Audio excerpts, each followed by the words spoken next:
Okay, my name's Johnny Wakefield, and I have heard a lot of people want me to explain how I have been sober for 14 years and 3 months.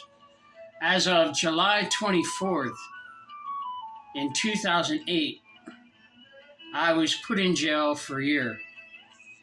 I actually thanked the judge for putting me in jail for a year, which he thought I was joking, and I was not joking.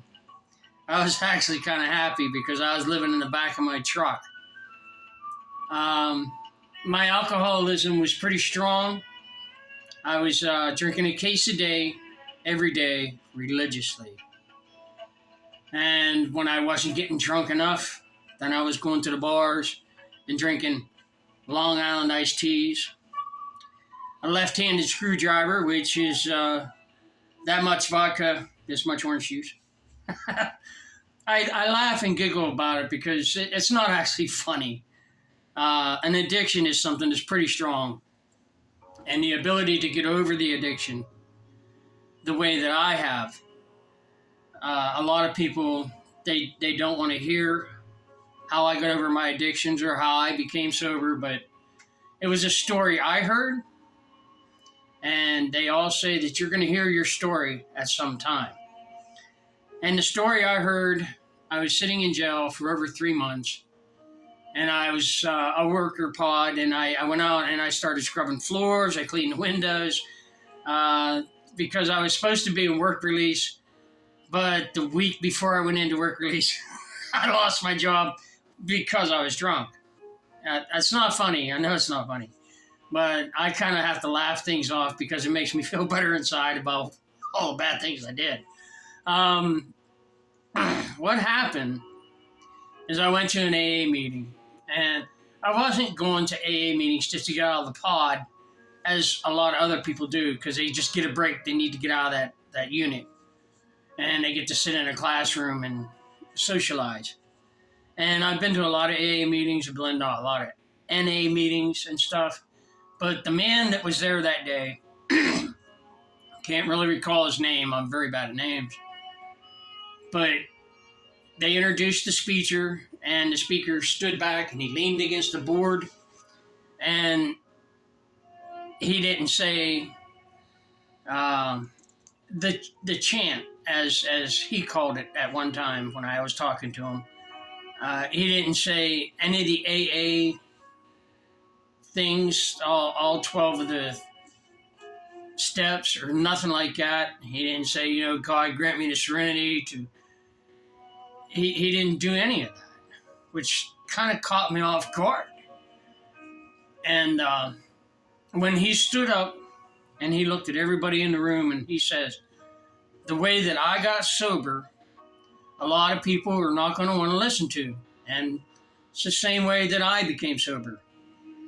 Stood up and says, I got sober through the Lord Jesus Christ. And everybody in the room got up and left the pod, except for 3 people. And I was one of them 3 people. I wanted to listen to the man's story. Even though it wasn't a story such as mine, that they say you're going to hear your story. No, I wasn't nowhere close.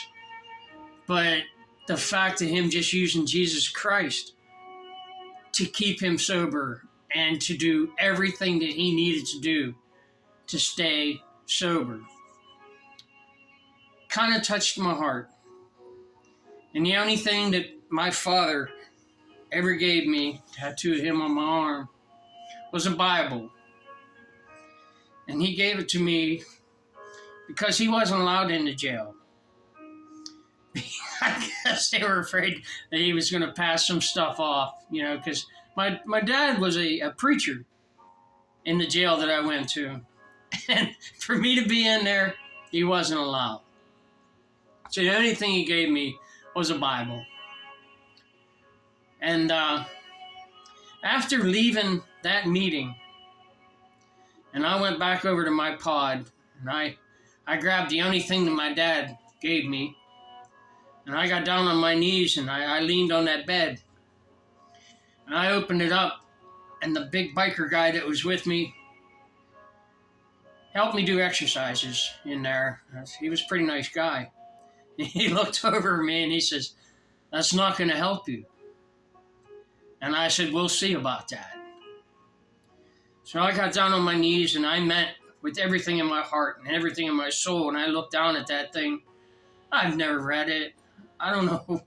I know a lot of stories in it. And I just looked down for guidance and help. And I looked up there and I said, "Lord, I have messed up so many things in my life. I've lost everything that I've ever owned several times and started over because of this addiction. And all I need is just for you to come down and guide me in the right way. And I just need you to come into my heart." And I was filled with the most precious joy in the whole world. I was happier than I've ever been happy in my whole entire life. Even when my kids were born, I was pretty happy about that too. And I was filled here. Every time I was trying to use an addiction of alcohol or crack cocaine or everything that I did, I was trying to fill that void. And that void was filled that day. And then from then on, I was walking around the jail. I was doing my job and snapping my fingers and singing songs. I had so many people walk up to me, "John, what is wrong with you? You got 9 more months to go." I said, "Yeah, I do. But you know what? I'm the only guilty one that's in here. Everybody else, I was framed. Somebody put me in here. The law is wrong." You know what? I said, "I am the only guilty one in here. I drank, I drove, I hit somebody, I hurt somebody,